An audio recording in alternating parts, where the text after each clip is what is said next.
Pain, வலி நம்ம எல்லாருமே வேண்டான்னு ஒதுக்குற ஒரு விஷயம். ஆனால் அந்த பெயின் தான் உங்களோட கிரேட்டஸ்ட் டீச்சர்னு எனக்காச்சும் தோணியிருக்கா? நீங்கள் சஃபர் ஆகிற ஒவ்வொரு மொமெண்ட்டும், நீங்கள் எக்ஸ்பீரியன்ஸ் பண்ணுற ஒவ்வொரு பெயினும் உங்களை உடச்சி எறியறதுக்கானது கிடையாது. ஏதோ ஒரு பாடத்தை உங்களுக்கு உணர்த்த தாங்கிற புரிதல் உங்களுக்கு இருக்குன்னா, வாழ்க்கையில் நீங்கள் உயர்றதற்கான எல்லா சாத்தியக்கூறுமே உங்கள் முன்னாடி இருக்குன்னு தான் அர்த்தம். உங்களுக்கு 2 சாய்ஸ் இருக்குது. அந்த சஃபரிங்ஸ் ஆர் பெயின்லேருந்து வாழ்க்கை பாடத்தை நீங்கள் கற்றுக்க போகிறீங்களா, இல்லை திரும்ப திரும்ப சரியான புரிதல் இல்லாமல் வெறும் வழிகளை மட்டுமே அனுபவிக்க போகிறீங்களா? இங்கே உண்மை என்னென்னா, பெரும்பாலான மக்கள் எதையுமே கற்றுக்கிறது இல்லை. திரும்ப திரும்ப பண்ண தப்பையே பண்ணி அடி மேலே அடி வாங்கி அந்த சைக்கிள்குள்ளேயே மாட்டிக்கிறாங்க. ஆனால் இன்னைக்கு இந்த வீடியோ பார்க்குறது மூலயமா அந்த சைக்கிளை நாம் உடச்சி எறியலாம். இன்னையிலிருந்து அந்த பெயினை நீங்கள் தைரியமாக ஃபேஸ் பண்ண முடியும். எதனால் அப்படி சொல்கிறேன்னா, அந்த பெயின் சொல்லித்தர பாடத்தை நீங்கள் கரெக்டாக புரிஞ்சுக்கிட்டா உங்களை யாருனாலையும் தடுத்து நிறுத்தவே முடியாது. You will be unstoppable. இந்த வீடியோ சஃபரிங்ஸ் மேலே இருக்கிற தவறான ஒப்பீனியனை கண்டிப்பாக மாற்றும். டிலே பண்ணாமல் வாங்க வீடியோக்குள்ளே போகலாம். ஃபர்ஸ்ட், நம்ம பெயினோட யதார்த்தம் என்னங்கிறத புரிஞ்சுக்கணும். வலி நம்ம வாழ்க்கையோட ஒரு அங்கம். Physical pain, emotional pain, financial pain, துரோகம், தோல்வி, இழப்புன்னு பல வகையில் நம்ம வாழ்க்கையோட ஒரு அங்கமாகவே இருக்குது. இது எப்போ தப்பாக போகுதுன்னா, அந்த வலியை சில பேர் வாழ்க்கையோட பாடமாக எடுத்துக்காம ஒரு சாபமாக எடுத்துக்கிறதுனால தான். யோசிச்சு பாருங்கள், நம்ம ஏன் ஃபிசிக்கல் பெயினாக எக்ஸ்பீரியன்ஸ் பண்ணுறோன்னு. இப்போ நம்ம தீயில கை வைக்கிறோம்னா, அது நமக்கு சுட்டுச்சுன்னா நம்ம கையை அந்த தீயிலேருந்து வெளியே எடுத்துடுறோம். அப்படி நம்ம கையை வெளியே எடுக்கிறதுனால பெரிய காயத்திலேருந்து நம்மளை நாம் காப்பாற்றிக்கலாம். ஸோ இங்கே அந்த பெயின் ஒரு வார்னிங் சிஸ்டம். ஆனால் எமோஷ்னல் பெயின் அப்படியா? இப்போ நீங்கள் உண்மையாக விரும்புகிற ஒருத்தர் உங்களுக்கு துரோகம் பண்ணிட்டா அந்த வலி உங்களுக்கு பல பாடங்களை உணர்த்தும். ஃபர்ஸ்ட், நீங்கள் அதுக்கப்புறம் யாரையுமே கண்மூடித்தனமாக நம்ப மாட்டீங்க. செகண்ட், உங்களோட வீக்னஸ் என்னங்கிறத உங்களுக்கே அது கற்றுக் கொடுக்கும். தேர்ட், உங்களோட மனநிலையை கண்டிப்பாக அது திடப்படுத்தும். இங்கே பிரச்சனை எங்கே வருதுன்னா, நிறைய பேர் இந்த லெசன்ஸை எல்லாம் இக்னோர் பண்ணிடுறாங்க. தப்பை திருத்திக்கிட்டா தானே அந்த தப்பை திரும்ப பண்ண மாட்டாங்க. ஆனால் அந்த தப்பு என்னன்னே தெரியாமல் அதே தப்பை திரும்ப திரும்ப பண்ணுறாங்க. மறுபடியும் ஏமாறுறாங்க. இதுக்கு ஒரு எண்டே இல்லாமல் கண்டினியூ ஆகிட்டே இருக்குது. அந்த தப்பை திருத்திக்க இருவழி பாதையை பற்றி நம்ம தெரிஞ்சுக்க வேண்டியது ரொம்ப அவசியம். இந்த உலகத்திலேயே 2 வகையான மக்கள் இருக்காங்க. ஒருத்தர் அந்த வழிகள்லேயே அழிஞ்சு போகிறாங்க. 2வது கேட்டகரி அந்த வழிகள்லேருந்து கற்றுக்கிட்ட விஷயத்தெல்லாம் வச்சு ஒரு பெட்டரான வாழ்க்கையை உருவாக்குறாங்க. இதில் நீங்கள் யாருங்கிறத நீங்கள் தான் முடிவு பண்ணணும். இமேஜின் பண்ணிக்கோங்க, இப்போ ஒரே நேரத்தில் 2 ஃப்ரெண்ட்ஸ் அவங்களோட வேலை இழக்கிறாங்கன்னா, அதில் ஒருத்தர் டிப்ரெஷனுக்குள்ளே போய் அவ்வளோதான் நம்ம வாழ்க்கையே முடிஞ்சதுன்னு புலம்பி புலம்பி பல மாதங்களை வீணடிச்சிடுறாரு. ஆனால் 2வது பர்சன் அந்த வழியையே ஒரு பாடமாக எடுத்துக்கிட்டு தன்னுடைய ஸ்கில்ஸை அப்கிரேட் பண்ணி அடுத்து என்ன பண்ணலான்னு யோசித்து ஒரு ஸ்ட்ராங்கான கம்பேக் தராருன்னா, யார் பெட்டராக யோசிச்சிருக்காங்கன்னு நீங்கள் நினைக்கிறீங்க? இதில் 2 பேர்த்துக்குமே வழி ஒன்று தான். ஆனால் அப்ரோச் அண்ட் அவுட்கம்ஸ் வேறு வேறு. அதுக்கான காரணம், ஃபர்ஸ்ட் பர்சன் இந்த உலகத்தையே குறை சொல்லிக்கிட்டு ஒன்றுமே பண்ணாமல் இருந்துடுறாரு. ஆனால் செகண்ட் பர்சன் அடுத்து என்னான்னு யோசித்து கற்றுக்க ஆரம்பிச்சிடுறாரு. இதுதான் அவங்க 2 பேர்த்துக்குள்ளே இருந்த டிஃப்ரென்ஸு. இங்கே ஒரு கசப்பான உண்மை என்னென்னா, வாழ்க்கை நம்மளோட இந்த எக்ஸ்கியூசஸ் எல்லாம் பார்த்துக்கிட்டு நம்ம மேலே இறக்கம் காட்டிகிட்டுலாம் இருக்காது. போகிற போக்கில் தரமாக செஞ்சு விட்டு போயிடும். மூளையில் உட்காந்து அழணுமா இல்லை எழுந்து ஓடணுமாங்கிறத நாம் தான் முடிவு பண்ணணும். பெயினை ஒரு ஃபோக்காக கன்சிடர் பண்ணிக்கோங்க.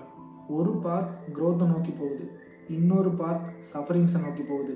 இங்கே கேள்வி என்னன்னா, நீங்கள் எந்த பார்ட்டை சூஸ் பண்ணுவீங்க? க்ரோத்தா இல்லை சஃபரிங்ஸா? நம்ம வாழ்க்கையில் சந்திக்கிற பல வழிகள் நமக்கு 5 லைஃப் லெசன்ஸை கற்றுத்தருது. முதலாவது லெசன், உண்மையிலேயே நீங்கள் யாருங்கிறத உங்களுக்கே உணர்த்தும். வாழ்க்கையில் எல்லாமே சுலபமாயிட்டா எல்லாத்தினாலையுமே சந்தோஷமாக இருந்துட முடியும். ஆனால் எப்போலேருந்து வாழ்க்கை உங்களை உதைக்க ஆரம்பிக்குதோ அப்போதான் உங்களோட ட்ரூ கேரக்டர் என்னங்கிறது வெளியில் வரும். நீங்கள் வீக் பர்சனாலிட்டியா இல்லை எதிர்த்து போராடுற ஃபைட்டரான்னு அப்போதான் உங்களுக்கே தெரிய வரும். அதை தெரிஞ்சுக்கிறதுக்கான ஒரே வழி நம்ம பெயினை எக்ஸ்பீரியன்ஸ் பண்ணுறது மட்டும்தான். 2வது லைஃப் லெசன் என்னென்னா, பெயின் ஈஸியாக ஃபேக் பீப்புள்ஸை எக்ஸ்போஸ் பண்ணிடும். நீங்கள் ஸ்ட்ரகிளில் இருக்கிறப்போ உங்களை சுற்றி இருக்கிற மக்களை யாருன்னு கவனிக்க மறந்துடாதீங்க. அப்போது தான் நிஜமாலுமே யாரெல்லாம் உங்களுக்கு சப்போர்ட்டிவாக இருக்காங்கன்னு உங்களுக்கு தெரிய வரும். அட் த சேம் டைம் உங்கள் கூட குட் டைம்ஸில் மட்டுமே இருக்கிற பீப்புள்ஸ் யாருன்னு உங்களுக்கு எக்ஸ்போஸ் பண்ணும். ஸோ இந்த பெயினை ஒரு ஃபில்டராக யூஸ் பண்ணி தேவையில்லாத போலியான முகங்களை எல்லாம் அடித்து துரத்திடுங்க. அவங்க எல்லாம் ஒருபோதும் நமக்கு உதவவே மாட்டாங்க. 3வது லைஃப் லெசன், உங்களுக்கு ஏற்படுற வலிகள் உங்களையே மாற்றிடும். மக்கள் பெரும்பாலும் கம்ஃபர்ட் ஜோனில் இருக்கிறதுனால எந்த ஒரு மாற்றத்தையுமே பார்க்க முடியாது, உணரவும் முடியாது. பல அடிகளை வாங்கி அடிமட்டத்தில் தத்தளிக்கும் போது தான் எப்படியாச்சும் மேலே வரணும்னு முயற்சி பண்ணுவாங்க. ஸோ எப்போவுமே பெயினை ஒதுக்காதீங்க, எதிர்த்து நில்லுங்க. அப்படி எதிர்த்து நிற்கிறதுனால உங்களோட ஸ்ட்ராங்கஸ்ட் வெர்ஷனை உங்களால் கண்டிப்பாக உருவாக்க முடியும். 4வது lesson, pain is the price of success. யாராக இருந்தாலும் சஃபர் ஆகாமல் மேலே வரவே முடியாது. நீங்கள் வேணால் கேட்டு பாருங்கள், எவ்வளோ பெரிய மில்லினியராக இருந்தாலும் சரி, எந்த சாம்பியனாக இருந்தாலும் சரி, எவ்வளோ பெரிய லீடராக இருந்தாலும் சரி, அவங்களோட சக்ஸஸ் கண்டிப்பாக வலிகள் நிறைந்ததாக தான் இருக்கும். அது கஷ்டமாக இல்லைன்னா யார் வேணாலும் மில்லினியராகவோ சாம்பியனாவோ இல்லை பெரிய லீடராகவோ ஈஸியாக ஆகிடலாமே. இங்கே ஒரே ஒரு பாயிண்ட் தான், நீங்கள் வலிகளை தாங்கி முன்னேற ரெடியாக இல்லைன்னா உங்களால் நெக்ஸ்ட் லெவலுக்கு போகவே முடியாது. இங்கே 5th லைஃப் லெசன் என்னென்னா, பெயின் உங்களுக்கு ஒரு சாய்ஸ் கொடுக்கும். ஒவ்வொரு செட்பேக்காக இருக்கட்டும், ஹார்ட் பிரேக்காக இருக்கட்டும், ஏன் ஃபெயிலியராக கூட இருக்கட்டுமே, இது எல்லாமே தான் நமக்கான ஃபியூவல். அதுவும் நீங்கள் அதையெல்லாம் சரியாக யூஸ் பண்ணிக்கிட்டால் மட்டும்தான், இல்லைன்னா எல்லாமே வேஸ்ட் தான். இப்போ உங்களுக்கு அந்த பெயினை பற்றின ஒரு சரியான புரிதல் உங்களுக்கு வந்திருக்கும். இப்போது அதை சரியான முறையில் கையாள வேண்டியது தான் நம்ம செய்ய வேண்டிய next step. First, stop playing the victim. இந்த உலகம் உங்களுக்கு எப்போவுமே கடமைப்பட்டிருக்காது. வாழ்க்கை அன்ஃபேர் தான். அதனால் என்ன, சும்மா குறை மட்டுமே சொல்லிட்டு இருந்தால் இங்கே எதுவுமே மாறாது. அதை மாற்றி அமைக்கிற பொறுப்பு உங்கள் கையில் தான் இருக்குது. ஸோ நீங்கள் தான் இறங்கி மாற்றணும். செகண்ட், ஒவ்வொரு பெயின்ஃபுல் ஈவெண்ட்லேருந்து ஒரு பாடத்தை நீங்கள் கற்றுக்கோங்க. ஃபர்ஸ்ட், உங்களையே நீங்கள் கேட்டுக்கோங்க, இந்த பெயின் நமக்கு என்ன கற்றுத்தர ட்ரை பண்ணுதுன்னு. அதை விட்டுட்டு ஏன் எனக்கு மட்டுமே இது எல்லாம் வருதுன்னு புலம்பாதீங்க. இந்த ஒரு மைண்ட் செட் போதும், எல்லாத்தையுமே மாற்றிடும். தேர்ட், இப்போ உங்களை யாராச்சும் நம்ப வச்சு ஏமாற்றிட்டா ஃபர்ஸ்ட் உங்களை சுற்றி ஒரு ஸ்ட்ராங்கான பவுண்ட்ரிஸை உருவாக்குங்க. உங்களை விட்டு எல்லாமே போயிடுச்சா, கவலைப்படாதீங்க. 2 மடங்கு அதிகமாக உழைங்க. ஒவ்வொரு செட்பேக்கையும் கம்பேக்காக மாற்றிடுங்க. 4வது ஸ்டெப், உங்களோட மைண்டை எப்போவுமே கஷ்டமான சூழ்நிலையில் வாழ பழக்கப்படுத்துங்க. கஷ்டப்படலைன்னா வாழ்க்கையை உங்களால் முழுமையாக வாழவே முடியாது. ஸ்டெப் 5, பெயின் டெம்பரரி தான். ஆனால் அந்த பெயினை ரிக்ரெட் பண்ணுறதுனால நீங்கள் லைஃப் ஃபுல்லாக சஃபர் ஆகிறதுக்கான வாய்ப்பு நிறையாவே இருக்குது. இப்போ நீங்கள் பெயின் ஆஃப் டிசிப்ளினை என்ஜாய் பண்ண ஆரம்பிச்சிட்டா லைஃபோட க்ரோத் கிராஃப் கண்டிப்பாக மேலே போகும். இல்லைன்னா அதை ரெக்ரெட் பண்ணுறதுனால லைஃப் ஃபுல்லாக கஷ்டத்தை அனுபவிக்கிற மாதிரி ஆகிடும். பெயின் நம்மளோட எனிமிலாம் கிடையாது. அதுதான் நம்மளை செதுக்கி நம்மளை ஒரு பெட்டர் பர்சனாக மாற்றுது. அதுவும் அந்த வலிகள்லேருந்து நீங்கள் பாடத்தை கற்றுக்கிட்டால் மட்டுமே. கற்றுக்க மறுத்தா அந்த வலிகள் தொடர்ந்துக்கிட்டே தான் இருக்கும். அடுத்த முறை வாழ்க்கை உங்களுக்கு பெரிய அடியாக கொடுக்குறப்போ அதை வெறும் அடியாக மட்டும் பார்க்காதீங்க. அதில் இருந்து என்ன கற்றுக்கிட்டீங்கன்னு யோசிச்சு பாருங்கள்.